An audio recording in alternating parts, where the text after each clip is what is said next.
नमस्कार। ग्रहों की गोचरीय स्थिति पर रेगुलर वीडियो पाने के लिए साप्ताहिक राशिफल, मासिक राशिफल, त्रैमासिक राशिफल और ग्रहों के बाकी गोचर पर भी रेगुलर अपडेट्स पाने के लिए, जिसके हिसाब से आप अपने जीवन में थोड़ी गाइडेंस प्राप्त कर सकें, इसके लिए मेरे चैनल को अवश्य सब्सक्राइब करें। जिन लोगों ने सब्सक्राइब कर रखा है वो ऑल ये जो नोटिफिकेशन सेटिंग होती है इसको क्लिक करें, क्योंकि कभी कभी कुछ लोग बोलते हैं उनको नोटिफिकेशन नहीं मिलती।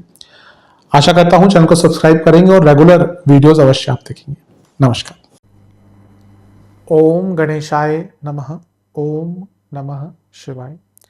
मैं निखिल ज्योतिषाचार्य आप सभी का मेरे चैनल पर पुनः स्वागत करता हूं। आशा करता हूं कि आप सभी स्वस्थ होंगे। महादेव की कृपा आप सभी पर सदैव बनी रहे। ये वीडियो कर्क यानी कि कैंसर के लिए बहुत विशेष है, क्योंकि यह वीडियो है 1 जून से 7 जून 2026 के साप्ताहिक राशिफल के बारे में। कैसा रहेगा आने वाला सप्ताह कर्क के लिए।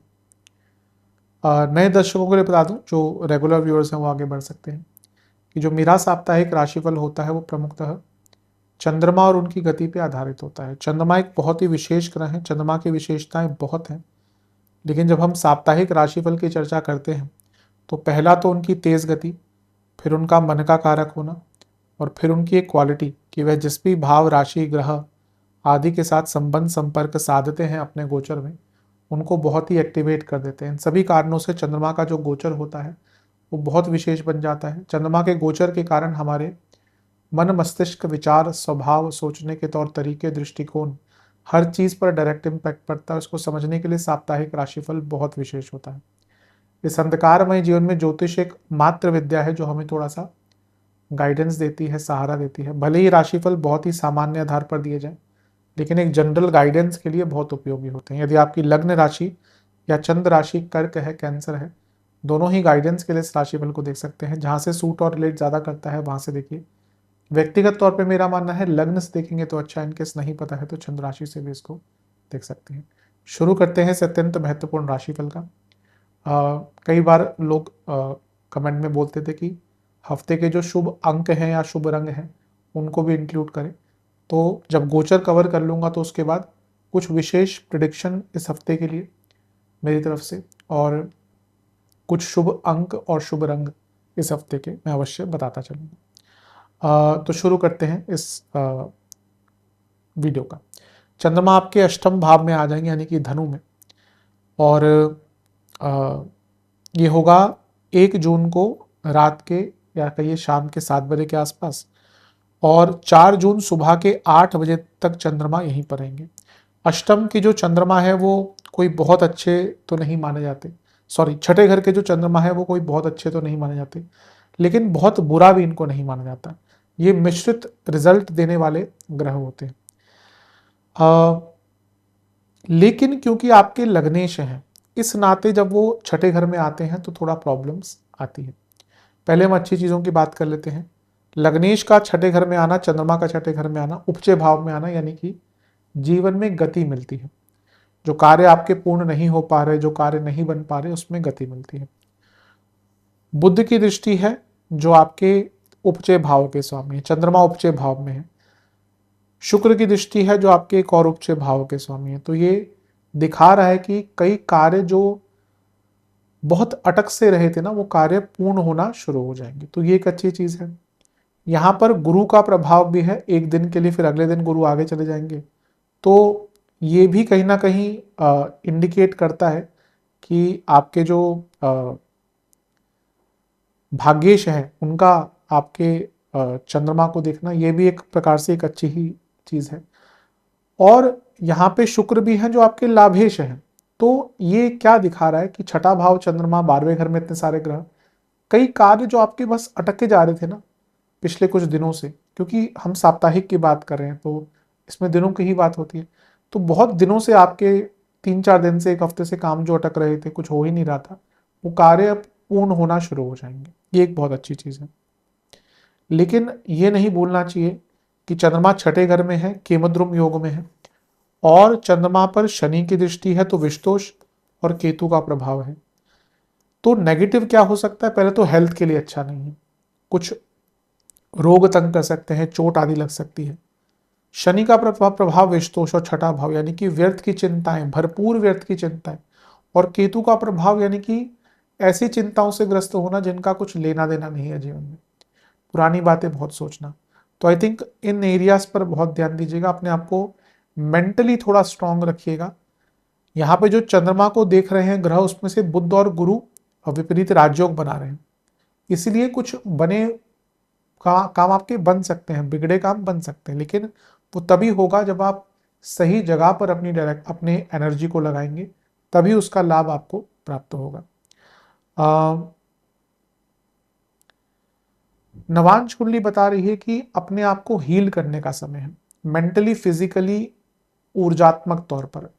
अभी ऐसा लग रहा है ना ही आप मेंटली फिट हैं, ना ही आप फिजिकली फिट हैं, ना ही आप अपनी ऊर्जा को सही डायरेक्शन में लगाते हैं। दशांश कुंडली कार्य क्षेत्र में थोड़ा अथॉरिटी वापस आएगी। बिजनेस में ना कॉन्शियस की कमी है, विचारों की कमी है, एफर्ट्स की कमी है। लव लाइफ इंजॉय कीजिए एक दूसरे के साथ को, कोई रेस नहीं है जीवन, तब ये करना है, अब ये करना है, अब ये करना है, नहीं। एक दूसरे के साथ को महत्व दीजिए। वैवाहिक जीवन थोड़े ऑप्टिमिस्टिक रहिए, ऐसा लगता है कि बहुत नेगेटिव सोच हो गई है। स्टूडेंट्स, कुछ क्रिएटिविटी लाने की आवश्यकता है जो बिल्कुल नहीं दिख रही। सेहत के दृष्टिकोण से पेट की problem, sleep disorder, indigestion, hormonal issues. सर्वाष्टक में 10वां घर बली है। कार्य क्षेत्र हो या जीवन हो, जो काम अटक रहे थे बनेंगे। 4 जून सुबह के 8 बजे चंद्रमा आ जाएंगे आपके सप्तम भाव में, यानी कि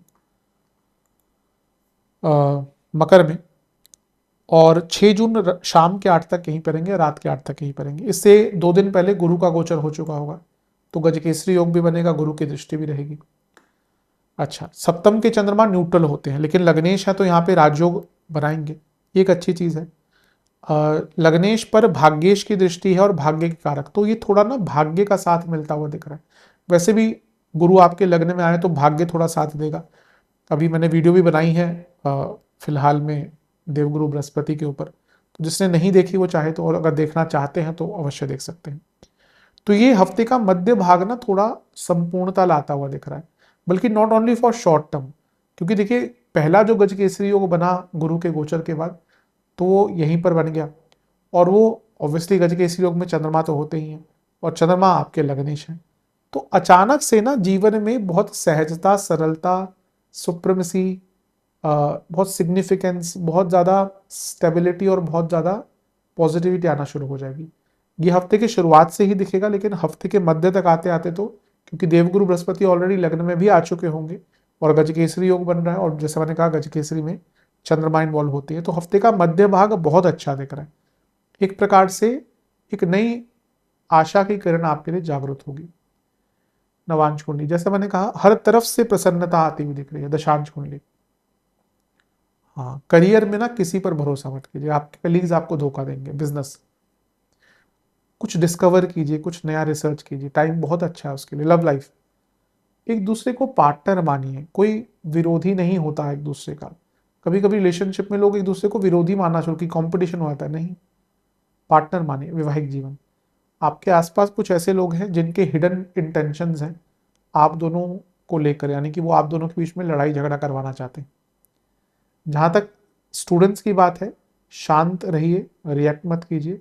सेहत की जहां तक बात है, कफ प्रॉब्लम, हार्मोनल प्रॉब्लम, हड्डियों की प्रॉब्लम। सर्वाष्टक में आपका पंचम भाव बली है। जो लोग जॉब चेंज करने का विचार कर रहे थे उनके लिए कोई नया योग, यहां पर कुछ नया मौका यहां पर खुल सकता है।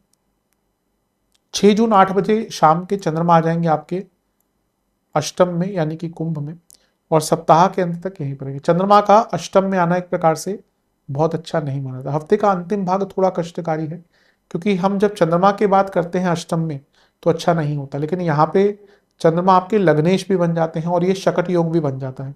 तो जहां हफ्ते के शुरुआती 2 भाग बहुत अच्छे दिख रहे हैं, हफ्ते के अंतिम भाग में थोड़ा गड़बड़ हो सकती है। पहला तो ग्रहण दोष है, अष्टम भाव है। केमद्रुम खत्म हो गया, ये अच्छी चीज है, लेकिन शकट योग और ग्रहण योग, गलतियां, भयंकर गलतियां करेंगे। फोकस, कर्क वालों की ये प्रॉब्लम होती है कभी कभी, इतना फोकस हट जाता है ना सडनली। बहुत अच्छा काम कर रहे होंगे 4-5 दिन, फिर 2 दिन ऐसे खराब हो जाएंगे कि फिर अगले 2 हफ्ते खराब हो जाएंगे। प्रॉब्लम ये क्यों आती है? क्योंकि चंद्रमा आपके लग्नेश है। और मैं हमेशा कहता हूँ ना कि सबसे ज्यादा मूडी कर्क वालों को माना जाता है, क्यों सबसे ज्यादा इमोशनली कभी कभी इम्बैलेंस माना जाता है कर्क वालों को? क्योंकि आपके लग्नेश हर 2.5 दिन में राशि बदलते हैं। इतना तेज कोई भी ग्रह नहीं बदलता। इसलिए कर्क वाले हमेशा इमोशनली थोड़े डिस्टर्ब्ड दिखते हैं। तो यहाँ पे अपने इमोशंस पर ध्यान दीजिए। कोई बहुत बड़ा काम ना करें, कुछ ऐसा ना करें जो जहाँ पे गलती होने की संभावना ज़्यादा है। पैसा कहीं ना लगाएं, कुछ ज़्यादा ना बोलें, किसी पर विश्वास ना करें। हफ्ते का अंतिम भाग बहुत अच्छा नहीं दिख रहा। हर एरिया में सावधान रहना पड़ेगा। नवांश कुंडली, थोड़ा अपनी फैमिली लाइफ पर ध्यान दीजिए, फैमिली को टाइम दीजिए। दशांश कुंडली, कार्य क्षेत्र में अपने काम से काम रखिए, बहुत फोकस्ड रहना है। बिजनेस बिजनेस में ना अगर आपके जो कॉम्पिटिटर्स हैं वो आपके खिलाफ कुछ करने का प्रयास कर रहे हैं तो थोड़ा केयरफुल रहिए, लाइटली मत लीजिए। लव लाइफ, पार्टनर का पॉइंट ऑफ व्यू समझने का प्रयास करिए। हमें कभी कभी लगता है कि हाँ पार्टनर सब कुछ गलत कर रहा है, ये है वो है, लेकिन कभी कभी हमारी गलतियां भी हो सकती है, दोनों ही साइड से होती है, कम ज्यादा हो सकती है। वैवाहिक जीवन, बड़ा सोचिए, आप दोनों ने अपने आप को बहुत सीमित कर लिया है। सोचिए बड़ा, कितना मिलता है वो ईश्वर के हाथ में। कर्मण्येवाधिकारस्ते माँ फलेषु कदाचन, तो कर्म करते रहिए, जब फल देने होंगे तो जितना सोचा नहीं है उससे कहीं ज्यादा मिल जाएगा। स्टूडेंट्स, इंट्यूशन अच्छी रहेगी लेकिन ओवर थिंकिंग भी रहेगी। सेहत, भयंकर इन्फेक्शंस, पुराना रोग, ऑलरेडी कोई प्रॉब्लम चल रही है हेल्थ की, वो दिक्कत देगी। सर्वाष्टक में आपका 11वां घर बली है, कोई रुका हुआ पैसा था, आ सकता है। सेहत के दृष्टिकोण से आपको कुछ विशेष प्रिडिक्शंस इस हफ्ते की। सबसे पहला कि अपनी ऊर्जा जो है ना वो सही व्यक्ति को दीजिए। अभी लगता है कि आप अपनी ऊर्जा गलत लोगों पर खर्च करते हैं, ये गलत है। Only give your best to those who deserve it. आप जहां पे आराम से बात करनी चाहिए इस हफ्ते, वहां पे गुस्से से करेंगे, और इसका वाइस वर्सा। इस चीज पर ध्यान दीजिए। अपने आप को प्रोटेक्ट कीजिए ऐसे लोगों से जो आपकी ऊर्जा को खराब करते हैं, और सेक्रीफाइस उनके लिए कीजिए जो आपको महत्व देते हैं। कर्क वालों की प्रॉब्लम हमेशा मैं कहता हूँ, they are people pleaser. But after a certain age you should understand कि जो लोग आपके लिए कुछ करते हैं, जो लोग आपको महत्व देते हैं, उनके लिए सेक्रीफाइस कीजिए। हमें करना पड़ता है अपनों के लिए सेक्रीफाइस। कभी कभी ना सरेंडर को डिफीट नहीं मानना चाहिए। अभी ऐसा लग रहा है कि ना आप सरेंडर से डर रहे हैं, कभी कभी किसी चीज को लेट गो कर देना ना कई और काम बचा लेता है। इस चीज पर ध्यान दीजिएगा। और हाँ, इस हफ्ते ना अवश्य कहना सीखिए। उपाय की यदि हम बात करें तो आपको दुर्गा चालीसा, शिव चालीसा का पाठ करना है और महादेव का गंगा जल से अभिषेक करना है। शुभ अंक हैं आपके 3 और 1। शुभ रंग हैं आपके केसरी, ग्रे और पिंक। आशा करता हूं कि ये वीडियो आपके काम आएगा। चैनल पे नए हैं, सब्सक्राइब कीजिए, वीडियो को लाइक कीजिए। मिलूंगा मैं आप सभी से अगली वीडियो में, तब तक के लिए ओम नमः शिवाय।